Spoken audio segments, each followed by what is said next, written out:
Bonjour, acteur de l'économie est mort, vive la tribune Auvergne-Rhône-Alpes. Présentation officielle vendredi dernier à Lyon avec la sortie papier traditionnelle de la tribune le vendredi. 3 cahiers avec une grande enquête sur le retour compliqué de Gérard Collomb à Lyon. On en parle avec notre invité Denis Lafay, directeur de la tribune Auvergne-Rhône-Alpes. Bonjour. Bonjour. Merci d'être avec nous. Alors le passage d'acteur à la tribune, c'est la confirmation que pour un média indépendant, sans le soutien d'une marque nationale, c'est très compliqué. C'est en tout cas un sacré atout de pouvoir se reposer effectivement sur une marque nationale, une aussi belle marque que la tribune. Et ça va effectivement profiter au développement d'ex-acteurs de l'économie, en tous les cas du territoire Auvergne-Rhône-Alpin pour la tribune. Tout à fait. Un pincement au cœur pour vous, créateur d'acteurs de l'économie? Forcément, parce que 21 ans après avoir créé la marque, c'était un petit peu difficile. Mais on a passé très très vite ce cap-là parce que les ambitions et le potentiel de développement avec la tribune sont tels que ça permet de gommer très vite justement ce petit pincement au cœur. Alors vendredi, vous avez dit en présentant donc la nouvelle tribune Auvergne-Rhône-Alpes que tout change et que rien ne change à la fois. Exactement, tout change parce que nouvelle formule, parce que nouveau titre, parce que nouveau format, nouvelle équipe, nouvelle organisation, bien sûr. Et puis rien ne change parce que notre équipe en Auvergne-Rhône-Alpes demeure, parce que notre ADN va justement intégrer l'ADN de la tribune et nous allons profiter nous-mêmes aussi de l'ADN de la tribune pour mieux développer encore l'offre informationnelle sur Auvergne-Rhône-Alpes. Donc voilà, c'est un mélange de tout change et rien ne change, effectivement. Alors dans cette sortie papier de la tribune, qui est sur le web tous les jours de la semaine, bien sûr, mais le vendredi, une sortie papier, print, un cahier numéro 2 consacré au territoire, voilà, avec cette grande enquête sur le retour compliqué de Gérard Collomb à Lyon. Voilà, une enquête que j'ai démarrée dès son retour, en fait, au début du mois d'octobre, et que j'ai conclue au moment, justement, où sortait cette nouvelle formule de la tribune. Et effectivement, menée dans les milieux décisionnels, une enquête qui révèle un retour compliqué. Alors, ce retour compliqué, est-ce que c'est une façon pour vous de prendre fait et cause pour David Kimmelfeld? Ah, pas du tout. L'enquête portait non pas sur le projet de David Kimmelfeld, mais sur le retour de Gérard Collomb.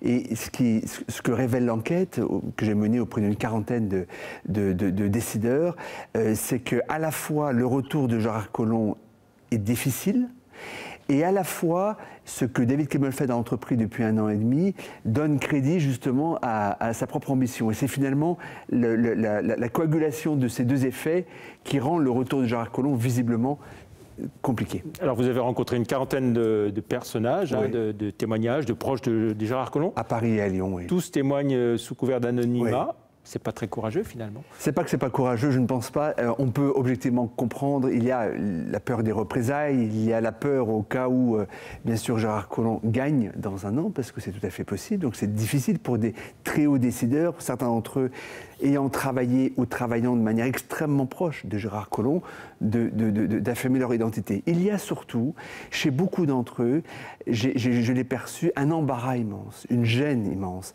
Cet embarras, c'est en fait de reconnaître, ça peut sembler paradoxal, mais c'est d'aspirer à ce que Gérard Collomb ne se présente pas et en même temps de reconnaître que son bilan est remarquable. Et c'est finalement voilà, c'est presque un oxymore en fait. Et cet écartèlement. Dire à quelqu'un dont le bilan est bon, voilà, il faut s'arrêter.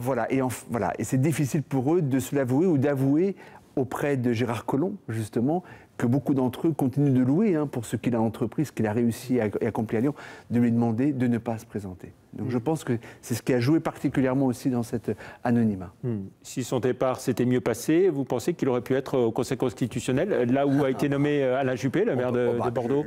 Ce qui est certain, en tous les cas, je ne peux pas savoir, mais je ne peux pas répondre à cette question-là. Ce qui est absolument certain, c'est que si son départ de la place Beauvau avait été fait dans d'autres conditions, il est certain qu'il aurait pu aspirer sans doute à une place au Conseil constitutionnel, y compris parce que cette nomination aurait de facto réglé une grande partie du problème de cette élection municipale et métropolitaine en 2020, qui pose un gros problème à la direction de l'AREM, d'En Marche.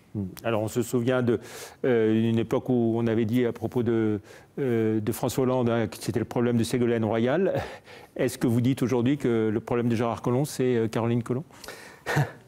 C'est ce qu'une partie de l'enquête révèle, effectivement. On voit que les ambitions de Mme Collomb son comportement, ses exigences, sa manière de gouverner aussi, puisque, rappelons, hein, elle est la référente de l'AREM dans le Rhône, effectivement constitue un problème lourd et un problème particulièrement lourd à gérer pour la direction du parti. Voilà. Et puis dans cette sortie papier, il y a aussi un cahier numéro 3 consacré aux 100 personnes qui transforment la France, hors politique, hein, que des chefs d'entreprise. Il y a quelques Rhône-Alpins, bien sûr. Quelques Rhône-Alpins, notamment Bernard Devers, Laurent Fiard. Voilà, et puis quelques autres. Et puis des femmes aussi, bien sûr. Vous animez le pôle édition conférence de la Tribune. Quelle prochaine sortie d'ouvrage ? Prochaine sortie d'ouvrage, début mars, un très beau livre que j'ai écrit avec le généticien Axel Kahn et un livre que nous avons consacré au mot éthique. Sous toutes ses formes ? Sous toutes ses formes, et sauf sous l'angle de la médecine, paradoxalement. Et on a voulu justement explorer ce thème-là dans d'autres prismes. Très bien. Merci. Merci beaucoup, Denis Lafay. Longue vie à la Tribune Auvergne-Rhône-Alpes. Une enquête, bien sûr, à lire avec intérêt. Merci, au revoir. Merci.